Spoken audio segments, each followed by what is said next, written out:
Hello and welcome to this Nature Reader book talk, a regular book talk that we started at some point last year. And today we have our honorary botany curator, Mark Spencer, whom we love dearly, and author and journalist Lucy Jones. So Lucy Jones will be in conversation with Mark about the invaluable intersections between us and the outdoors. Her book, Losing Eden, was a long look at why human beings have a powerful mental, spiritual, and physical need for the natural world, and the scientific evidence proving that nature nurtures. This Nature Reader event will be moderated by Mark. His expertise covers many disciplines, including, of course, as many of you might know, forensic botany, the plants of Northwest Europe, invasive species, and the history of botanical science. Exploring and sharing stories around plants and fungi, if you know Mark, is one of his main passions. And one of the key reasons why I wanted to put Mark against is the wrong word, but Mark with Lucy, is that Mark often speaks about plant blindness, a term that identifies our tendency to overlook nature, which we might come across every day. And Lucy, in her book, talks about restoring our attention towards the outside. So they're both on the same side, but come towards the problem with different languages. And I'm really looking forward to today's conversation. Welcome, Lucy and Mark. And if you have questions, please put them in the Q&A box and not the chat box, please, because I'll be parsing them and I don't look at the chat box. This is being recorded and will be uploaded onto our YouTube channel. And we'll start with Lucy with a reading from her book, Losing Eden. Over to you, Lucy. Thank you so much, Padma, and it's such a thrill to be here and to be with you all and talking to Mark this evening. So thank you so much for having me. I'm going to read a section from the introduction to Losing Eden, which is the chapter is called The Baby in the Soil. I had been sober for about a year when a pear tree outside my bedroom window in a flat in Hackney, East London, was concealed for 6 months by thick, ugly scaffolding.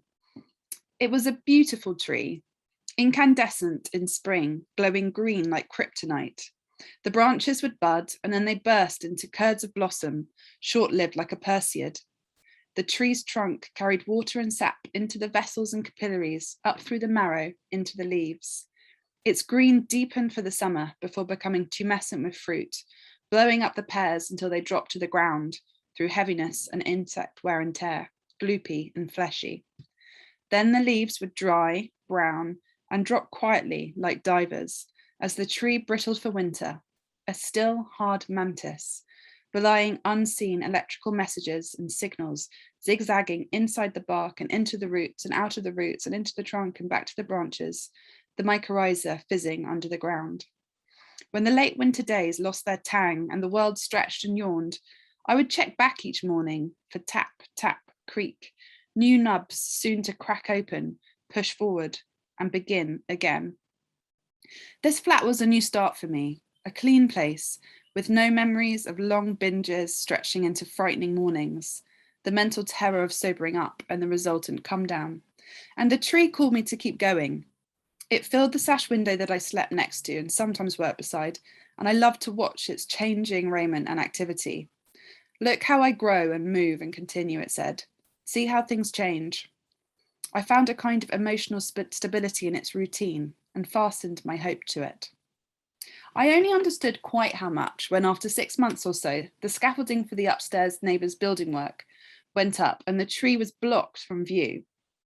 What happened next made me realise the extent of my psychological need for the natural world. Within days, I felt a rising tension. I tried to peer around the lattice of metal bars to glimpse its vital green, to see how it was getting on, as if it were a drink that could quench my thirst, or a beloved I was separated from. I became frustrated that I could barely see it, irritable and morose. When I was at home, I felt caged. I sent passive-aggressive text messages to the neighbours to ask how long the scaffolding would be up for, and snapped at my then boyfriend. Of course, it would have been extremely unusual if my neighbours had warned us that the pear tree would be concealed. Had the council decided it needed to be chopped down, We would have expected perhaps to have been notified in case of noise or dust, but not because of any potential negative psychological side effects. I didn't get over it. I felt unspooled for the 6 months or so it was hidden, nor did I understand what was going on. I was embarrassed by the pricking of hot, furious tears and throat tightening that would sometimes come on in the evening. I was freaked out by my emotional reaction. Could a tree, or the lack of one, really have such a strong psychological impact? What on earth was happening to me?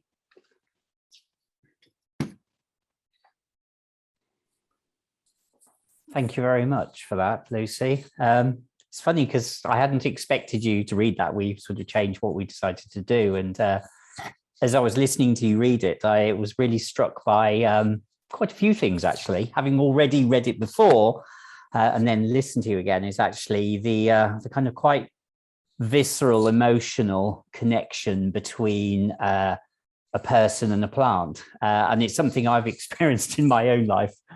And it reminded me actually of pear trees in my own life, and actually threw me back 45 plus years to my early childhood and my grandmother's vegetable plot, where she had 2 or 3 beautiful old veteran pear trees in it with amazing, wonderful corrugated trunks that I still find such beautiful things. And then through sort of voyages in my head momentarily to my other grandparents' house and the windmill palms in the front of her house. And sort of musing on that made me feel a bit mushy, because I'm quite like that sometimes, but also actually about something really important within what you were saying is pulling through, both from an arts perspective, your understanding and utilization of science and knowledge, and, you know, blending those things. And I think we've suffered so much in our society over the last 100 years, and certainly the last 50 years, from a divorcing of the arts and humanities. I think it's been greatly to our detriment. I view myself as a scientist, but I'm sort of arts empathetic, maybe, for want of a better term at the moment. So I just wanted to ask you first off, what led you to this place of being a writer? What were the earlier steps? How did you become a writer? Thanks, Mark. I suppose as a child I was, you know, a classic avid reader, you know, torch under the duvet, running to the, you know, going to the bathroom overnight to kind of finish a book. So I was always obsessed with books. And the idea of being a writer felt, it kind of felt too grand an idea to be, or, you know, that, you know, I suppose I probably entertained secret wishes, but it didn't ever feel like something I could be. And so I went into journalism after university, and then through kind of becoming someone who loves asking questions and is really quite endlessly curious, I found I loved writing in that way, and being able to meet fascinating people. And I suppose I was writing mostly about culture and music in particular in my early 20s, which correlated, I guess, with my lifestyle at the time as well. But then I started writing more about science and health, and I just loved being able to talk to scientists. It was, they were so generous with their intellect and their time, compared with indie boy bands when you were working at NME. There was a big difference between like trying to squeeze blood out of a stone with rock stars and scientists who are studying, you know, parasites or all sorts of interesting things. So that kind of felt like the area that I wanted to focus my writing on. And I guess that was quite a reaction probably to my upbringing, which was very religious, and quite maybe even possibly a bit anti-science. I wasn't kind of encouraged to be interested in science as a child.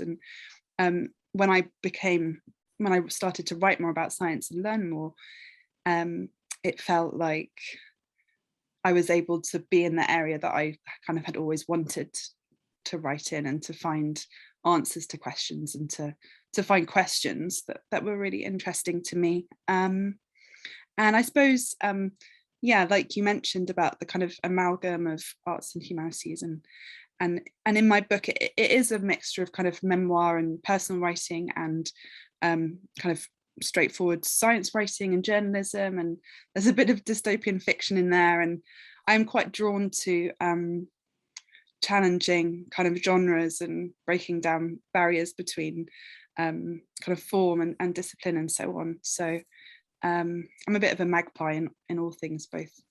I think you and I probably have that in common. And when, again, what you just said about not having expectations of being one thing or another, or being, a scientist or an expert. It's something I share. I come from a rural background, farming family, and I ultimately was, after dithering around quite a lot, quite late going to university, I never thought of myself as becoming a scientist. It's a curious journey of sort of accidents in your life where you end up. And I noticed that the style of your writing is quite journalistic, but investigatively journalistic in many ways. It seems like this experience has given you a real bug for delving into literature and into exploring new avenues. I asked you the other day, I asked you it in the frame of the way I did, which was, people often ask me, what's your favorite plant? And I throw my arms in there and say, all of them, because they're all brilliant. And I said to you, I would ask a similar mean question to you, and I'm going to do it again. What is for you that most exciting science nugget that's come through this particular piece of research and exploration? Thanks. It's a great question. It's a hard question to really hard to narrow it down. I think that, kind of to give a bit of background, when I started out on this kind of research journey of trying to look at how and why contact and connection with the natural world affects the human mind and our health and well-being, I had this kind of quite naive idea that there might be this kind of silver bullet piece of evidence, or this one really strong area that might explain the pathway. And of course, that was quickly disproved. And I was very fortunate that I'd had this personal experience which made me interested in nature and health, without realizing that I was about to walk into this incredibly fertile and interesting, vast field of scientists and all sorts of disciplines, from environmental psychology to neuroscience, endocrinology, to biology, in countries across the world, trying to kind of measure and drill down and get into the nuts and bolts of what happens to our minds and bodies when we are in the woods or by a river or by the lake. So I would say that one of the things that I found most striking and most compelling was the volume of the evidence and the kind of the multifaceted nature of it. But if you're going to make me pin it down to one area, yes, and I wonder if you might relate to this one too, Mark. It would probably be the science of awe. I think that I kind of, before I set out learning about this area, I thought awe was good for you in some way, and that experiencing it was a nice feeling. It's nice to look at an amazing painting or listen to an incredible piece of music. But the quite fledgling science of awe, which comes out of the University of Berkeley, California, and it's led by a guy called Dasha Keltner, they found some really fascinating ways of measuring how experiencing awe affects our bodies and minds. So in studies, awe has been found to be the only positive emotion that is associated with lower cytokines and low levels of inflammation, and affecting areas of the brain associated with a positive feeling and well-being. And I love the idea that when we experience awe, as I did this week, because I saw my first tardigrade through my microscope, which was such a big moment, that it's actually having this kind of potential dampening effect on inflammation, it's actually changing kind of my brain chemistry. And I mean, I suppose for a lot of people, the science is all quite new and exciting, but I think it's interesting that we have to have it proven to us, kind of what exactly is happening to us when we're in the natural world, that we need this evidence even. When I started exploring and writing, it was about 10 years ago when I began, and the nature and health discourse wasn't so prominent. So now we talk a lot more about nature and mental health. I will mention one more thing, I must, because I love this study. It's a small study, but it found that petrichor, the word for the smell of the earth after it's rained, which I love. It's a beautiful word. Yeah, and a beautiful smell, that kind of ferric, metallic smell. It's just gorgeous. The compound geosmin has been found in a South Korean study to trigger activity in areas of the brain associated with positive feeling and well-being. And I love that idea that huffing up this smell, which of course, when you think about it, we evolved over millennia to be able to sniff out irrigated landscapes. So it makes a lot of sense, and I think humans can detect geosmin at tiny amounts, kind of trillionth of amounts in the molecules. But there's so many areas that I found really exciting. It is interesting you mentioning awe, because often that small word, we often use it to describe something kind of Grand Canyon scale, the Amazon rainforest, humpback whales, moonscapes, great buildings or whatever. But I think, we talked about it the other day about how awe is actually often is not a much more personal and kind of intimate and microverse, as in your tardigrades kind of experience. And it reminded me of an experience I had, which reflects also how disassociated we are as a species from the natural world around us. And I was at a party about 20 plus years ago, and there was a woman there with her young boy. He was about 5 years old, and we were out in their back garden, and it was very much a London, quite heavily concreted, very little biodiversity in it at all, and lots of drunk people partying. And then I saw the boy looking very suspiciously and slightly askance at the wall, and there was a snail climbing up it. And he was really perturbed and really frightened by it. He was really, really suspicious. So I went over to him and the snail, and I started talking to him, saying, this is it, and it's not going to hurt you. And the boy was really frightened of it. It was going to get him somehow. And I picked the snail up and I put it on my hand. And even that for me is like, oh, you forget actually how nice a snail feels crawling across your hand. It's really cute. And the boy was bug-eyed with sort of fear and wonder. And after about 15 minutes, he did it himself and was completely and utterly like, oh, wow. And then was just walking around like this, shoving the snow in everybody's face for the next half hour or so. I saw his mum about 10 years later, and she wasn't somebody I knew personally. And she's like, oh, you, come here. I've got a word with you. She said, because of you, you became the snail man in our house, and I had to buy the boy African land snails as pets. And I was very, very pleased.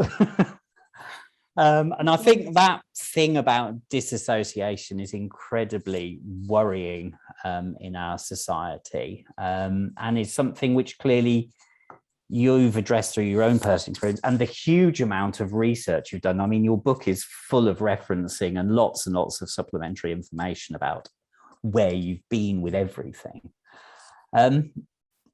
I just wanted to ask you another question about the kind of research you've experienced, and then maybe we'll talk about these deficit ideas and stuff like that. About where do you think maybe there's a big gap that needs filling in the evidence? That's a really interesting question. I hope that we'll go back to talking about the snails, though, because I think that's a really, really important, that idea of the tangible and the haptic and children experiencing like that. I think that's so important. So maybe we can circle back to that. Yep. Yeah, gaps in the evidence. I think one of the areas that we're only scratching the surface with is the microbial diversity.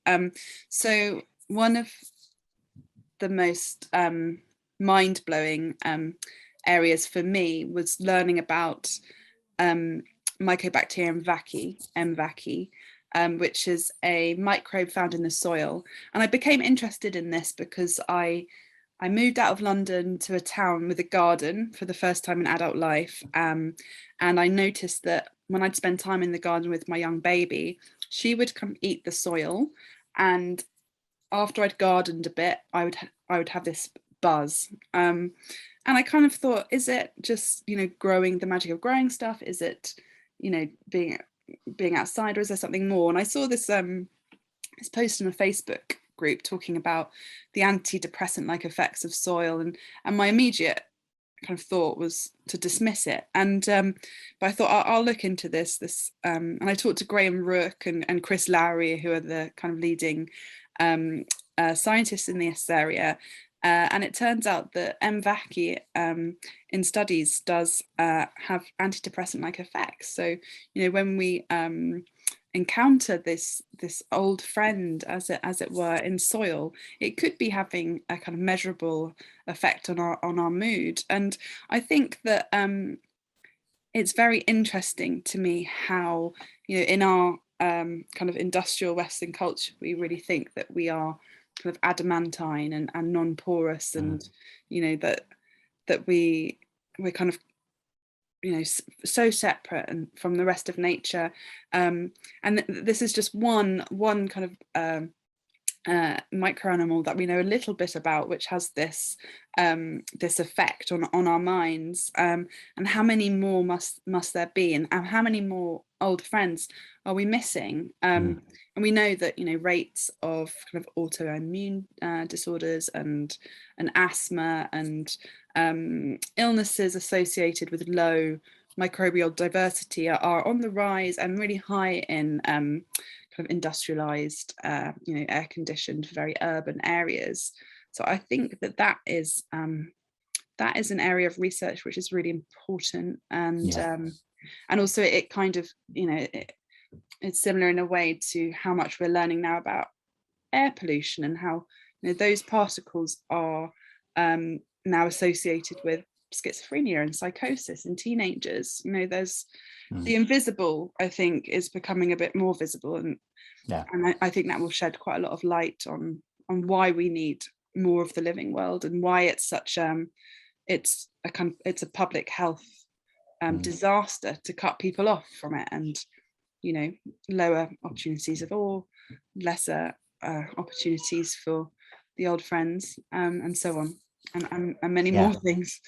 Yeah, it's interesting, as a person whose body is being hammered with asthma and dodgy digestive tract through, not even urban living, but Southern English living, with a microbial diversity and other aspects of our biodiversity, which has taken 100 years of severe pounding. It's something I personally feel very concerned about, because we see increasingly, and I'm not an expert, I definitely think you're the expert in this realm, that actually the evidence around actually microbial diversity and our well-being is really increasingly understood to be important, but still massively under researched. I actually have an interest from the other end in actually the microbial diversity after we die, because it actually can be used potentially as a chronology for looking at post-mortem intervals and things like that, just as aside. Should we talk about deficit? Because I think, I'm passionate about it, and we definitely both sort of buzzed off that kind of issue of deficit and lack of contact. I come from a very rural background. I have been into plants since the whole of my life. I came to London in my early 20s, and then kind of on many levels collapsed emotionally, partially, as I told you the other day, dealing with my sexuality and my identity. But also, I think in hindsight, the more I think about it, through nature deficit, or what I perceived or I felt, I was so used to a countryside landscape, and then I was in Hackney, and I felt incredibly dissociated from the natural world, and hid it with layers of recreational activity that I can't talk about now, and suffered a fairly major mental health collapse because of it. And it took me a long time, through various stages and help of family and friends, to reconnect with my earlier emotions, and also then to reconnect with nature, and then realize that actually an urban environment is actually full of amazing nature. That's very moving to hear that, and interesting that you think the kind of estrangement at that time for you was part of the problem. That was definitely the case for me as well. I was living a very kind of indoor, light, vampiric Yes. life, and hardly seeing the natural world. And I don't know if you relate to this, but when I was kind of growing up in the 90s, and nature wasn't very cool. I mean, I was always kind of obsessed with it as a kid, but no one, when I had this mental health crisis, no one said, go and spend some time with trees or anything. That would have kind of, even 10 years ago, been a bit of a kind of eye roll slightly, and it kind of seen as, I think it's fair to say even the word forest bathing today, people you can see is a bit like, there's a bit of a sigh and a bit of sort of patronizing, like, those funny liberal types kind of thing creeps into people's mindscape. I think it's interesting, the distrust and suspicion people have about things like forest bathing, because I mean, forest bathing in its kind of original genesis in Japan and Korea, and the science of Dr. King Lee is I think it's really interesting. But of course, forest bathing has been co-opted by the wellness industry. And the one thing that I do think is really important, and I make this point in my book, I hope clearly enough, that I'm definitely not saying go to the trees and you're going to feel better, or ditch your antidepressants and go to the park. That's definitely never been the case for me in periods of mental ill health. It's interesting because there's been, quite often on social media, you hear quite voracious discussions around people who are being quite evangelical about, your solution will be in the green, ditch the pills. And it's really not certainly for me, I would not consider that a wise move on any level, really. It seems a slightly terrifying thing. Sorry? Yeah, I think, and it's alienating for people, especially people who haven't had opportunities, in their lives to connect with the living world. So to say to someone with a kind of different cultural background, kind of just go to the woods, it's so, the human mind is incredibly complex, and so is the natural world. I mean, it is complex. But going back to what you were saying about disconnection, and that being part of the factor of what happened to you and me.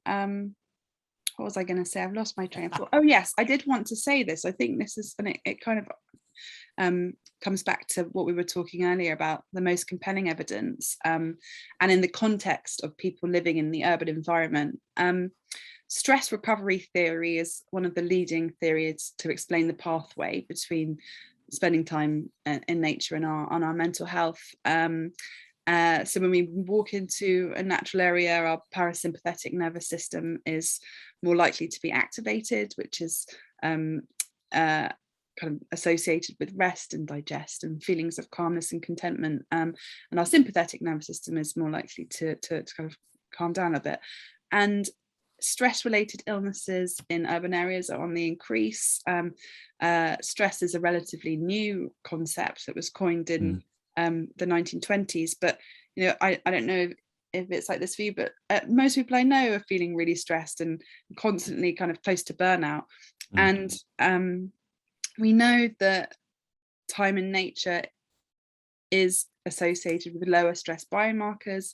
Even listening to birdsong has been found to lower cortisol, even looking at kind of images of the natural world. So if we are going to live these kind of busy, modern, hectic lives, we really need the rest of nature in order to kind of recover and restore ourselves, especially those communities, disadvantaged communities with much higher levels of stress and poverty, who have less access to high quality green space. That's I've been sort of chomping at the bit around this point, for quite some time, because in the London area, I'm sure you know, and in many other cities, they have fairly simple metrics or mapping tools for looking at areas of deficiency and access to nature. So, for example, in the London area, our local biological record setter, Green Space for Greater London, does mapping exercises,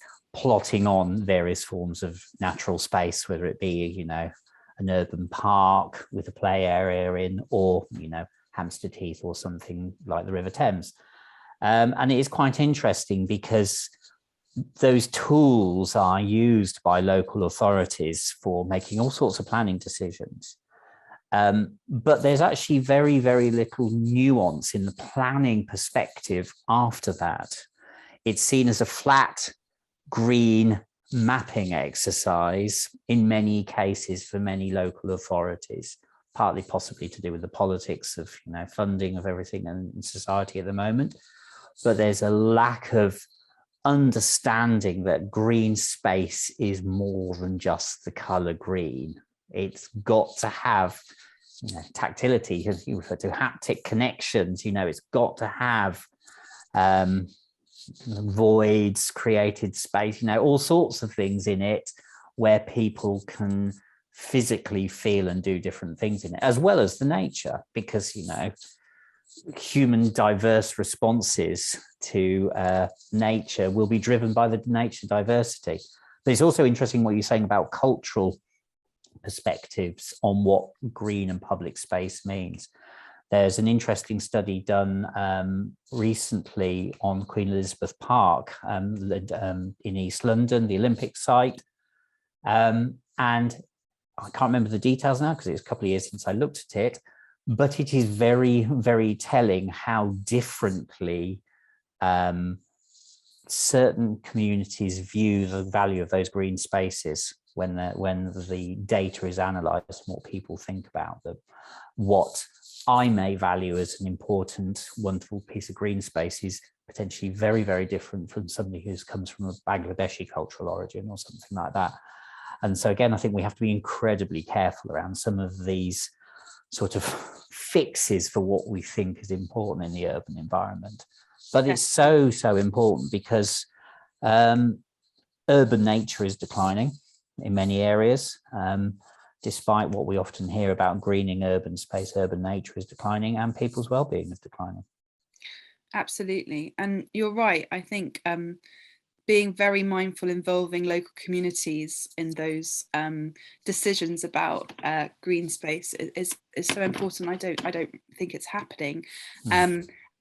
And yes, the nuances and kind of definitions of green space, because even in the literature, it's always just green. It's often just green space, which doesn't really tell you very much. I think that there's also that we're at a moment in time where perhaps we are starting to see some cultural change in terms of the kind of fetish for neatness and tidiness. Definitely in the town where I live, we're trying to kind of restore a patch of amenity grass to a wildflower. I live on chalk and a kind of wildflower meadow, and it's been really interesting to have conversations with the community and neighbours, because when they're looking at it at the moment, actually it has just been mown, but to me it looks wonderful because it has a really large diversity of different grass species. If you walk through it, crickets and grasshoppers pinball off your feet.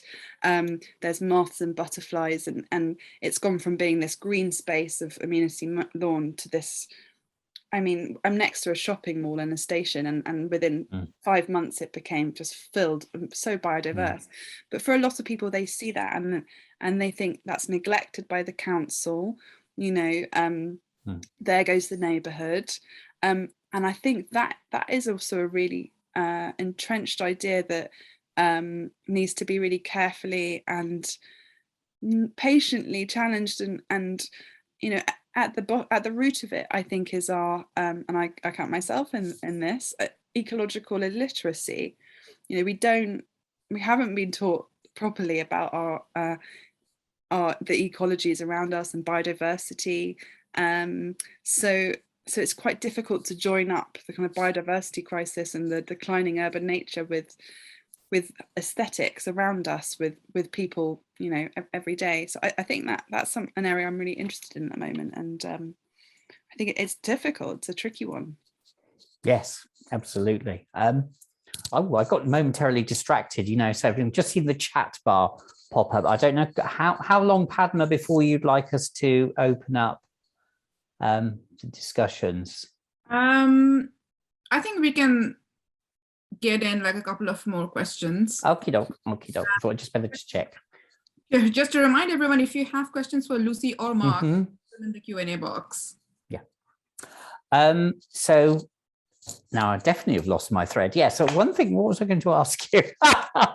It has completely gone out. I'm going to look at my notes. We were talking about tangible stuff and haptic stuff, and how important it is for kids to be slimed on and kids. It was the circular, I think, about how at the moment there's a need for, you know, the politics of communicating with adults about change, which is incredibly difficult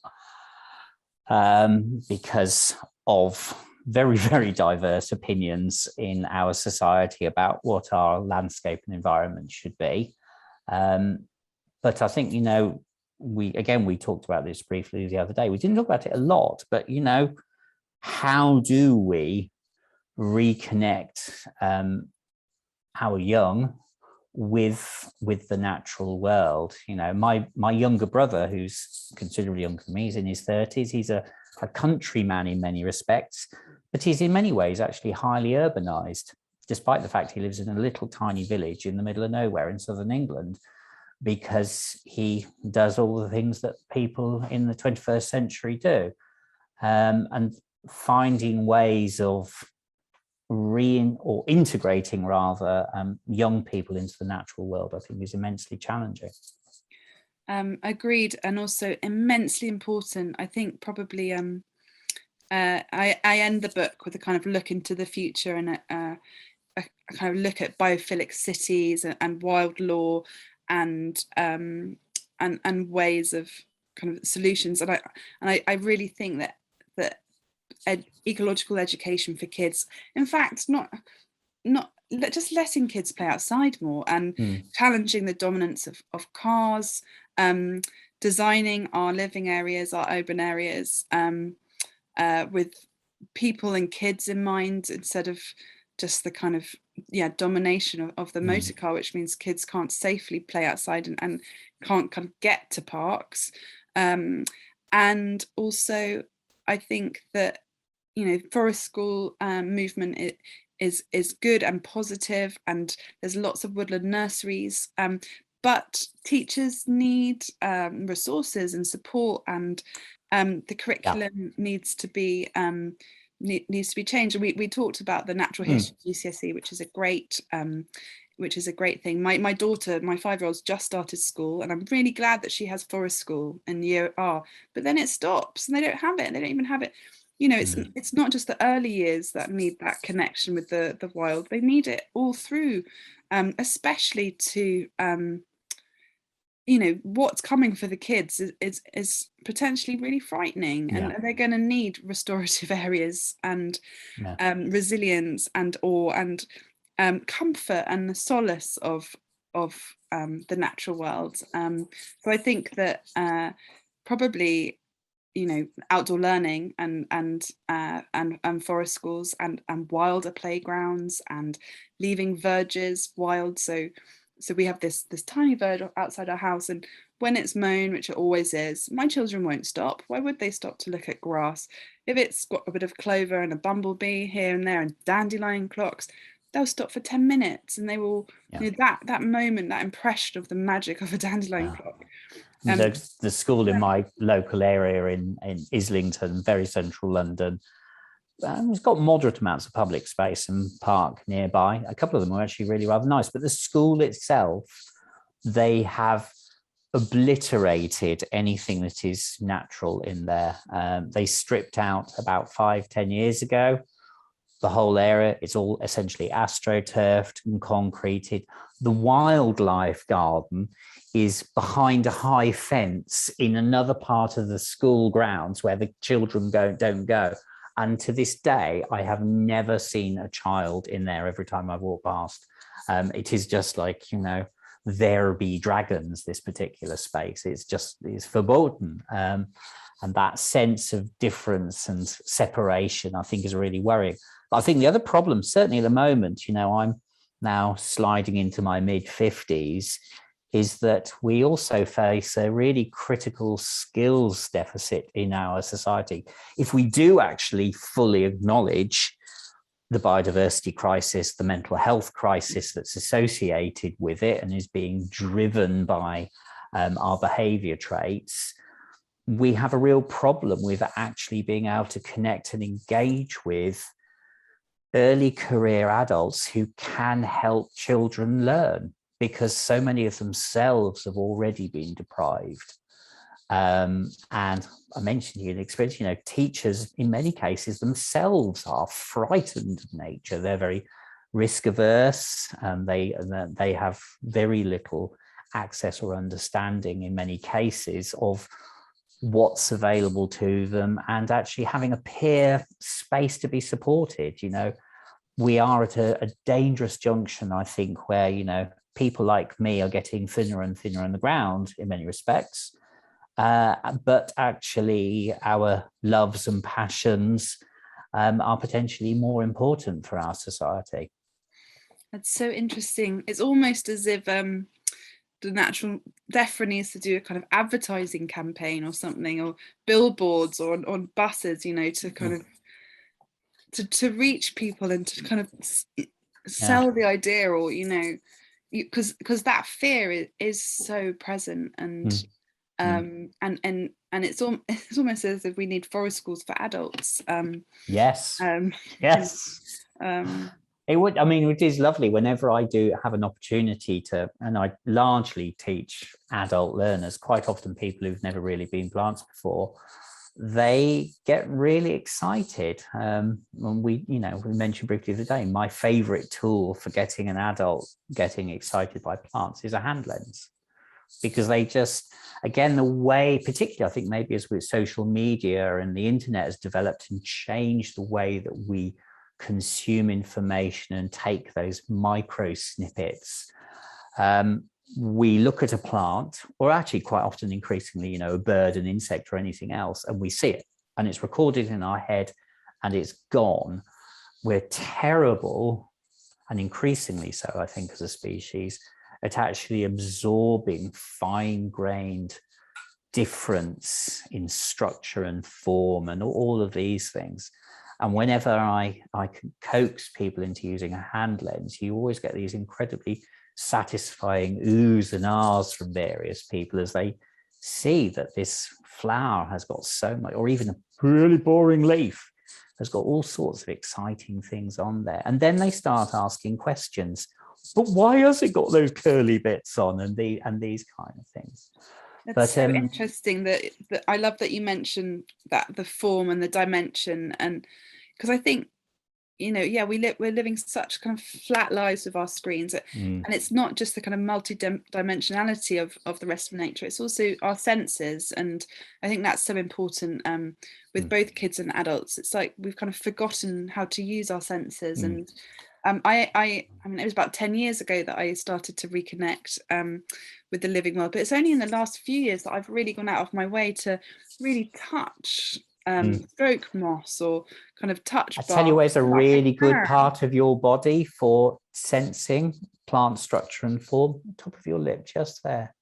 Wow. If you take a leaf and feel it, you'll feel, and it's incredibly good. You know, obviously you wouldn't want to do this with giant hogweed. There are very, very few plants in Britain which are hazardous, but you can learn so much about the form and the structure and the sense of the plant. That little bit there is really good for it. It's very satisfying. That is so interesting. I'm going to try that tomorrow. It does, of course, mean you have to get used, as you already have, to the askance looks of the wider populace going, look at that strange person fondling a flat. Yeah, me too. In my local cemeteries, my local green space, and I'm often lying on my tummy watching worms move around, and I think people are used to it now. Okay, Mark. Yes, my dear. I think I'll ask one of my questions. Sure. On to I mean, there's a lot going on in the chat box which you can pass later on. Mm-hmm. But Lucy, I had a question, and you mentioned in your book that you have done a year of psychotherapy training, and that when you went to your CBT counselor and mentioned about what I guess modern term would be eco grief, is that she was taken aback. So I was wondering, in your research, I mean, is the field of psychotherapy incorporating this idea, and are they looking at how people can deal with it? Because it is an increasingly intensifying problem, especially for the young. It's a great question. So I think that there is a kind of eco-psychology discipline which really started in West Coast America in probably the 70s, 80s, and have been a few kind of practitioners who one of which I interviewed for my book, Mary Jane Rust, who kind of has that environmental angle. But when I was writing the book and researching it, definitely this was kind of before the last few years, when I think we have had more of a kind of media explosion of people kind of putting the climate crisis on the front page, more the Greta effect and so on. And I think that now I have seen an increase in kind of eco-psychologists and therapists who do specialize in eco-anxiety, saying that there isn't very much the big fathers of psychoanalysis and psychotherapy were very lacking in their understanding of the wider world and the psyche, apart from Jung.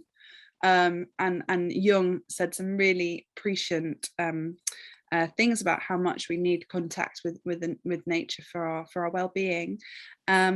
So I imagine kind of in Jungian psychoanalysis there's probably more of that.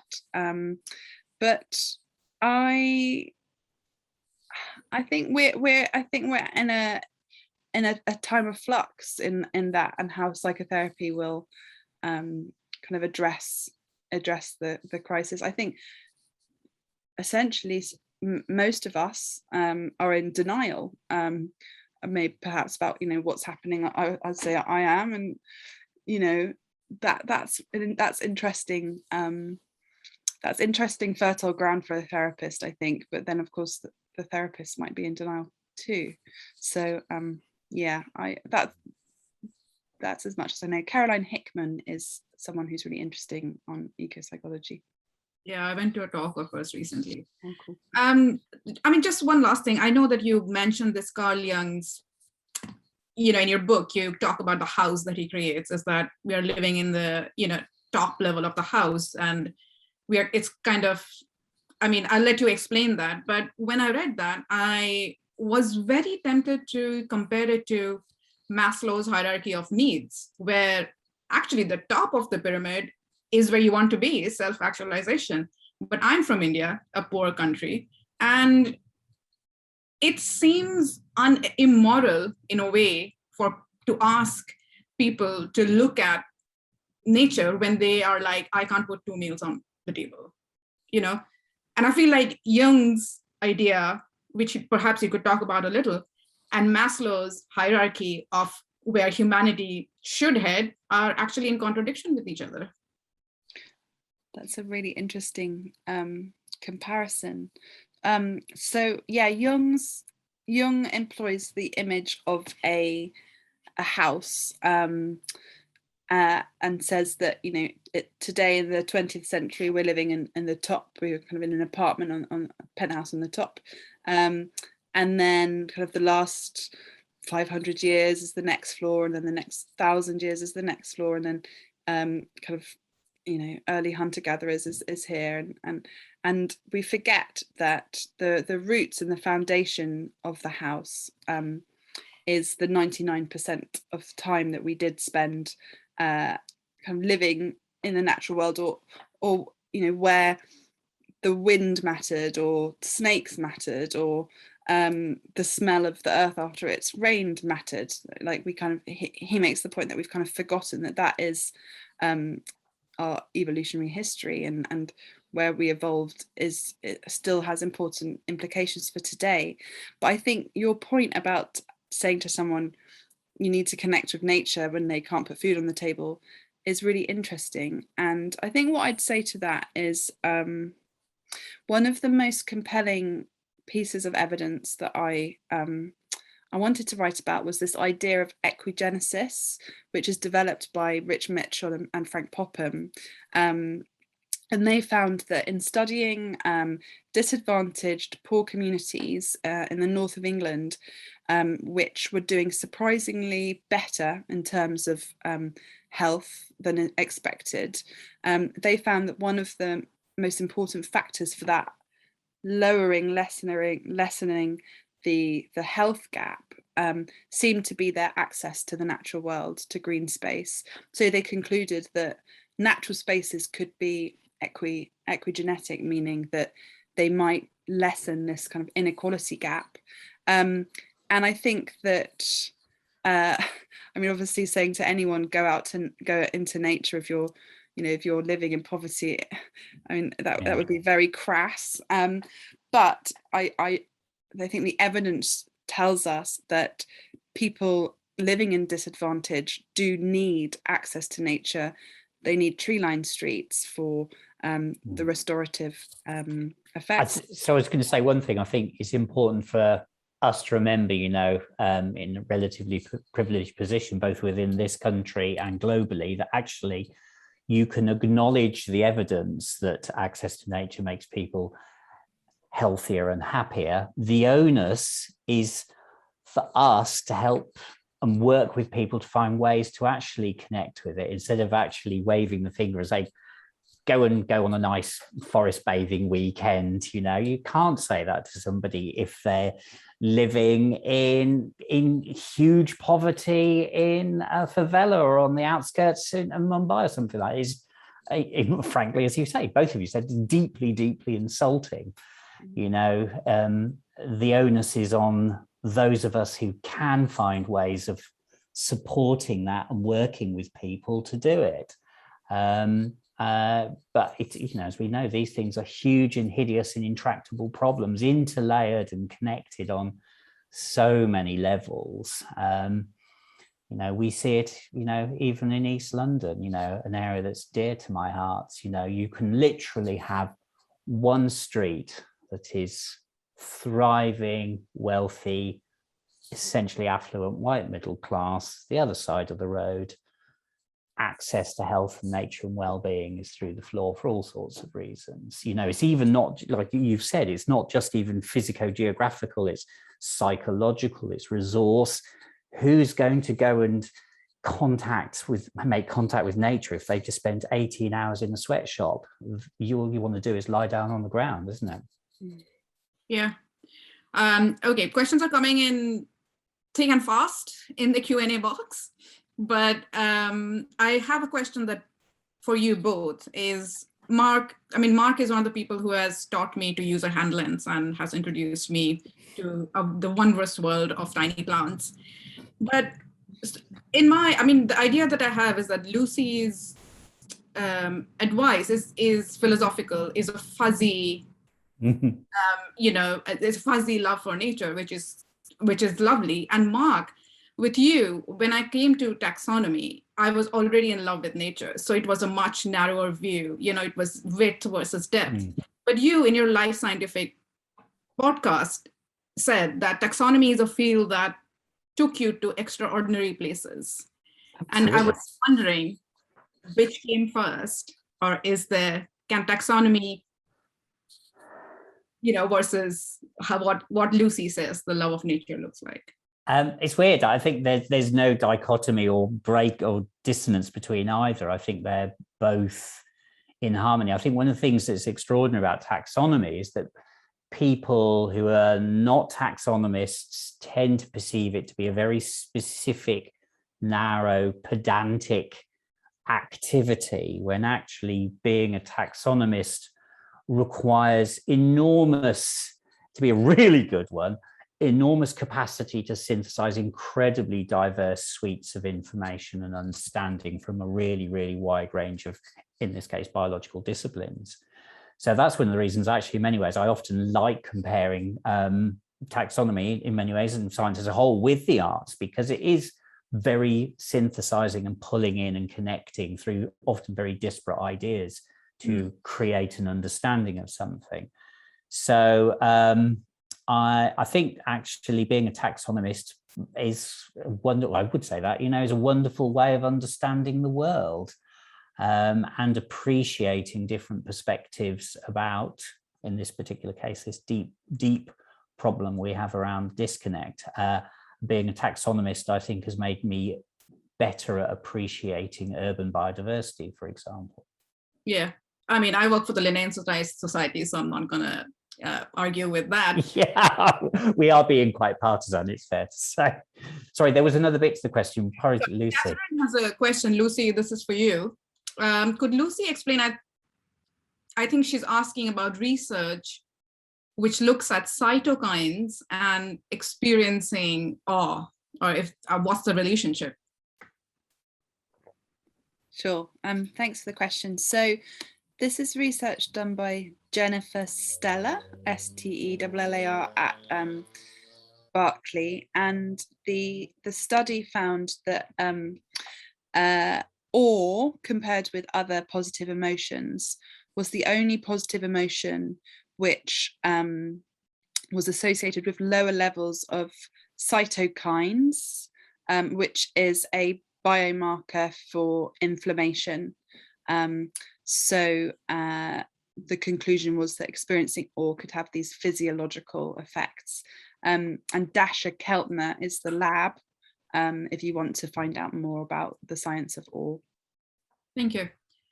Laura Ramsbottom has a question, and I think, I had this question as well. We tend to think that disassociation from nature is only an urban issue, but living in a rural area, I see very few people walking. Everyone drives cars and actually spends very little time outside. Is anyone comparing urban and rural experiences of nature? It's interesting. Well, I referenced it a little bit with my own experience within my own family. My brother is an urbanized countryman these days. I don't know. Lucy, is there any evidence or research gone in that area? I know that there are various researchers looking into this. There is an academic called Natasha Stonebridge, I think, who's looking into this area. And there's the People and Nature Survey and various kind of ways of getting data about how people use natural spaces in urban and rural. But I think it's a really good point. And for example, I think that kids in rural areas are more likely to not walk to school, more likely to be driven to school. And often I was interviewing, I don't know, some people may know Ken Greenway, brilliant guy at Tower Hamlets Cemetery Park. And he was telling me that some kids in his forest school will only actually be outside on the way to school and the way back. So just off the top of my head, that would seem to me like quite an interesting and important part of a day for a child, that they might not be getting that. Today we were looking at spiders and berries and so on. But It's a great question, and I don't know any more to say right now. Yeah, Ken is a great guy from Tower Hamlet Cemetery for everyone. If you ever want to go for a nature walk with him, he's fabulous. Oh, Padma, I didn't know you knew him as well. He's lovely, isn't he? Also, I just wrote a book with him. If anyone's interested in nature, Padma, do you mind I'm doing another plug? I was about to invite you to do this, yes. Me and Ken just wrote a book called The Nature Seed about kids and nature. It's full of loads of activities and ideas to do with primary school kids. Okay, next question. Thanks to Lucy and Mark for articulating the problem. For those of us living in big cities, and she lives in, or he, I don't know, in Los Angeles, what are a few solutions we can do to help reconnect with nature, and how can we help implement public policies for next generation? I guess where should we focus it? Maybe, I know it's a huge question, probably, but over to you. Do you want to go first, Lucy? Well, okay, the first thing that comes to mind is I bet you have moss on the street where you live.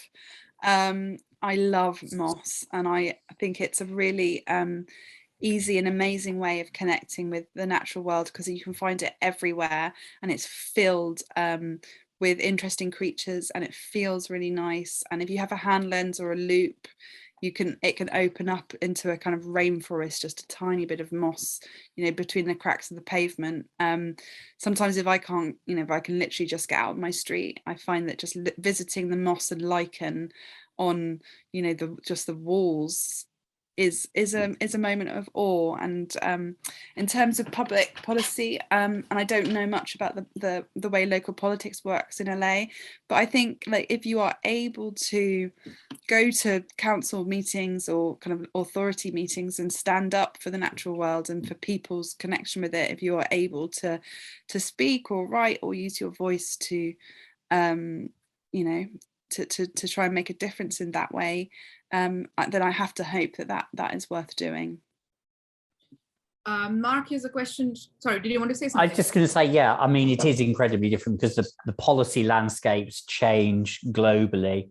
But certainly one thing I would say on top of that, and totally agree, is that if you can, is trying to find local knowledge and expertise in your community or in your city to help you with your own personal understanding, or actually with campaigns. So in West London, for example, there's this wonderful campaign to save a piece of landscape called Warren Farm. And the local community members there felt they didn't have their own personal knowledge and expertise as to why this landscape was important, apart from that deep, emotional, visceral, we love it, it's beautiful, and there are skylarks. So they contacted various natural history organizations, ultimately including myself, and they got local amateur experts to help them create an understanding of what biodiversity was there, create species lists, and provide evidence to the regional authority saying this is important, not only for us, but for biodiversity, and we don't want it turned into things that you want. So I think finding connections with different forms of knowledge and skill and expertise is really, really important. But it has to be led. I've referenced it, in the context of East London, within the community. It doesn't work if it's top down, the way things are going. We've seen that top down fails. Yeah, I think, so Mark has a question for you. It's Sophie Legwell, I think, whom you know, and who was on a panel for us a few months ago on plant blindness. And she says, thank you for mentioning the importance of adult learning and getting people excited. Having launched More Than Weeds, which is her program. Wonderful thing. Yeah, which got a lot of public interest from local authorities, which is really important. Her question is, how can we convince organizations of the importance of truly, quote unquote, wild nature for the public? I guess, in comparison to a curated version of what they think people might like a lawn. Yes, Sophie is touching upon a really, really hot series of debates that are going on within British sort of society around actually how do we manage landscapes such as urban pieces of grassland, which are often perceived to be species poor or not important and rubbish, and therefore we can concrete them over, etc., etc., or just keep them as mown grass. I think I possibly answered it slightly before. I think, it is about building networks with peers in your community, finding amateur natural history expertise. And it is interesting because there's some very complicated and different views in British conservation about what is the best way forward. I think for me, one of the things that is standing out more and more, the first question to ask yourselves, if you're actually trying to do something in the space you're interested in, is, will this be carbon positive?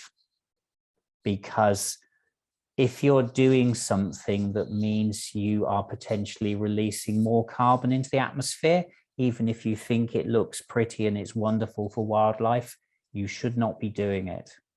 It really, really needs to be thought of that first in many cases, thinking through the carbon sequestration consequences of your actions and build up an understanding. I mean, it's complicated because there are many layers, as Lucy's found, to doing the research around human health and psychology and well-being. Biology in the natural world is at times immensely complicated. So building up networks of peer support and experience is really important. Yeah, and this, leads me neatly to the next question from Alan. And he wants to know, what do you think of the concept of ecosystem services, which is quantifying, which seeks, if it values things like health benefit of nature, can we use it as an argument for conservation, but which also means that we need to quantify it and it will go into the, what value as natural capital. We still live in a capitalist society, guys. That's what matters. Lucy, do you want to say that first? Shall I go? I'll go for ecosystem services. I think is an important term. It is with us to stay as things stand, as our nature capital. And in them, there is a lot of value. It is fighting for the details to ensure that actually what is being put in the vast amount of policy documents relating to it has substance and meaning and is based upon evidence relating to the natural world, biodiversity, carbon, pollution, everything else. In my heart, personally, I must admit, I don't like the phrase. I think it is bloodless and exploitative. It exemplifies the disconnection from the natural world, but it is here, and we just have to fight to ensure where we can that it has substance and is not used as a tool to continue exploiting the natural world. I agree completely with Mark. I think that one of the kind of philosophical problems I have with the phrase is that it's kind of a fallacy, because you can't quantify or you can't quantify how important it is for a child to have a snail walking on his hand or wander. We can't even quantify the microbial diversity and how it affects our psyches. It just feels like a really blunt instrument that, as Mark says, will inevitably just lead to exploitation. But I think we do have an issue with language in this country and how we discuss the natural world. I think acronyms like sites of special scientific interest and they just divest these wondrous places and beings of what they are. I think we could do better. There's a question, I think, for both of you, and Helen asks, would you say writing is as valuable a route to your learning about nature and psyche, given, well, your journalistic background, Lucy, as much as reading or taking courses? I guess, how much of a strong influence was writing that led you to be more curious? Thanks for the question. I guess it's important to me, writing, to to be able to kind of write up interviews, and I suppose that's kind of how I order my thoughts. But really the thinking is probably as if not more important. I try and kind of do quite a lot of the thinking, like walking around or and then write it down. But yeah, I'm not really someone who, maybe I am. I start writing and then it all comes. It's a real mix. I don't know. It's a bit of a mysterious process. What does Mark think? It's funny because we talked a little bit about, you know, what it's like to write books and that experience. And I like you. I think I'm a little bit more like, right, I'm going to write something, and then I find myself getting to a crossroads in each section and go, right, I've got a problem here. You know, I've got an information thing I need to fit in, or something else like that.